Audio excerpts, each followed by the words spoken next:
विजेच्या तारांचा मृत्यू सापळा, ठेकेदार प्रशासनाच्या संगनमताचा संशय।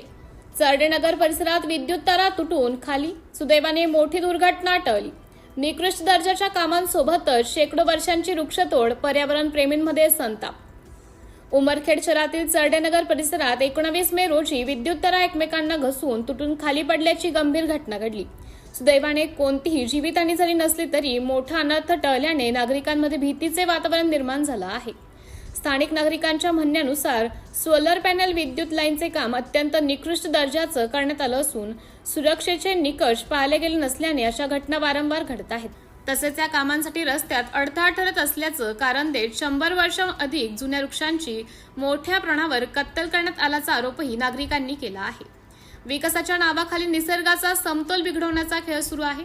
तोडण्यात आलेल्या वृक्षांचा अधिकृत लिलाव न करता ते कुठे गेले, असा सवाल नागरिकांनी उपस्थित केला आहे। निकृष्ट दर्जाची कामे, वृक्षतोड आणि ठेकेदारांना मिळणारी वारंवार कंत्राटे यामध्ये संगनमत असल्याचा संशय व्यक्त केला जात आहे। नागरिकांनी या प्रकरणाची उच्चस्तरीय चौकशी करून संबंधित ठेकेदार, अधिकारी व वृक्षतोडीत जबाबदार असणाऱ्यांवर कठोर कारवाई करावी अशी मागणी केली आहे। सिटी इंडिया न्यूज साठी तालुका प्रतिनिधी बबलू उर्फ मोहम्मद शेख।